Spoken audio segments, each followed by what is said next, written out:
नमस्कार, मैं सूर्यांश यादव आप सभी का स्वागत कर रहा हूं इंडिया दो टूक में। और आज इलाहाबाद से हमारे साथ इलाहाबाद हाई कोर्ट के वरिष्ठ वकील और बहुत हद तक एक बेहतरीन समाज सेवी अवध प्रताप जी जुड़ रहे हैं। अवध जी, सबसे पहले इतनी दूर से लाइव जुड़ने के लिए मैं आपका आभार प्रकट करता हूं और आपका स्वागत है। जी जी जी मोनू जी, बहुत बहुत धन्यवाद इस कार्यक्रम में आप बुलाने के लिए।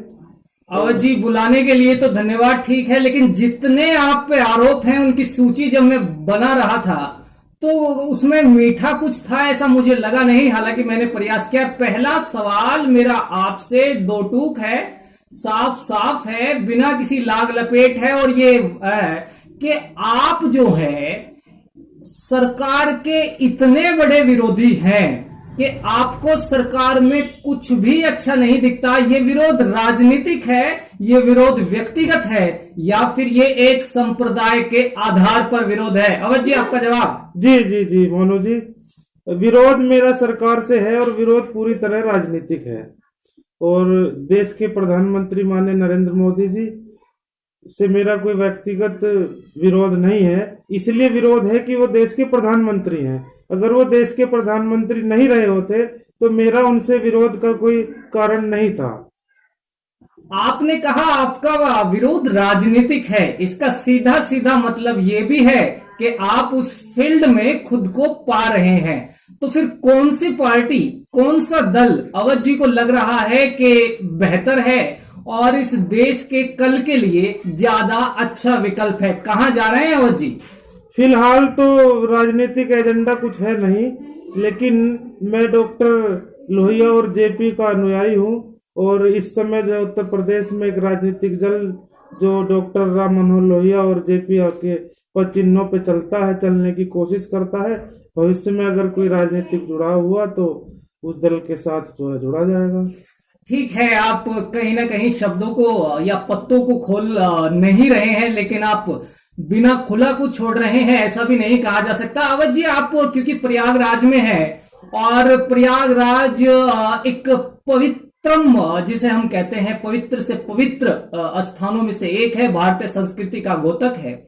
आजकल आप सरकार का कितना भी विरोध कर लें, आखिर त्रिवेणी को, आखिर गंगा यमुना को साफ कर ही तो दिया सरकार ने, क्यों ना ये कहें हम।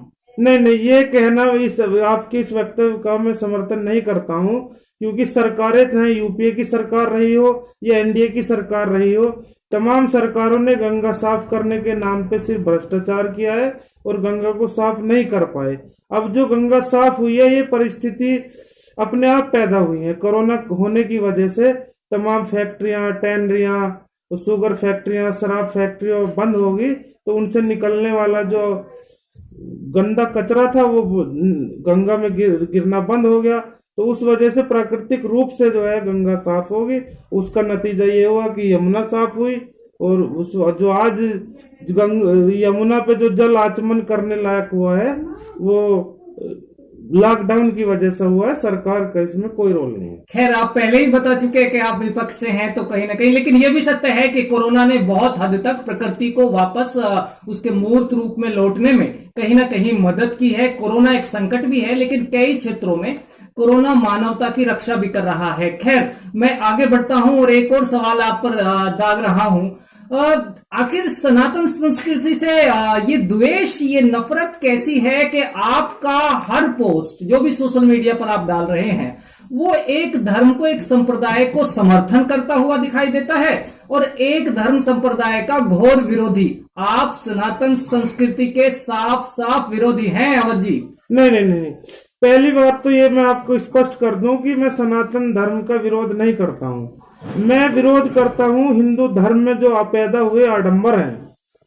सनातन धर्म इस दुनिया का सबसे पुराना धर्म है और सभ्यता और संस्कृति, सनातन एक जीने की कला है। लेकिन जो मेरा विरोध है वो धर्म में उत्पन्न हुए आडंबरों से है। चलिए, सही बात है, ये बहुत अच्छी बात आपने की, क्योंकि बहुत सारे लोगों को ऐसा लगता है कि अवध जी जो है वो उनकी दिशा दशा ही दूसरी है। तो इसका मतलब यही है कि आप गलत का विरोध करने का प्रयास कर रहे हैं, और ये होना भी चाहिए। जो गलत है वो गलत है, जो सही है वो सही है। अच्छा, चलते चलते, क्योंकि ज्यादा समय शायद मैं आपका ना ले पाऊं, और एक छोटा सा एक ऐसा संदेश जो आप देश को आज देना चाहते हैं, खासकर ऐसे समय में जब चीन हमारे सर पर आकर बैठ गया है, लद्दाख में हमें आंखें दिखा रहा है। अवध जी का देश को संदेश। मोनू जी, इस विषय में मेरा ये कहना है कि हमारे लहू का एक एक कतरा और हमारे पास रखा हुआ एक एक रुपया इस देश के, इस मुल्क के काम आएगा और हम अपनी जान देने से पीछे नहीं हटेंगे।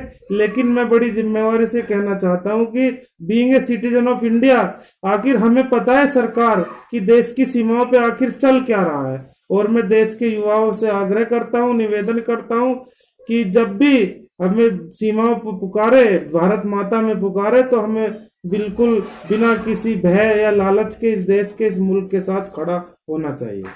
बहुत अच्छी बात है। यानी कि कुछ लोग जो मान बैठे थे कि ये जो सरकार का विरोध कर रहे हैं, ये चाइना का समर्थन कर रहे हैं, वैसा कुछ नहीं है। और हम सबको ये समझना चाहिए कि लोकतंत्र का एक बहुत महत्वपूर्ण पहलू आलोचना है। सरकार की आलोचना का मतलब देश की आलोचना नहीं हो जाता। इतनी दूर से हमारे लिए इतना महत्वपूर्ण समय निकालने के लिए मैं अवध जी का बहुत बहुत धन्यवाद कर रहा हूं और आपके भविष्य की, राजनीतिक भविष्य की भी बहुत बहुत शुभकामनाएं अवध जी आपको। जी, आपको भी बहुत बहुत धन्यवाद मोनू जी।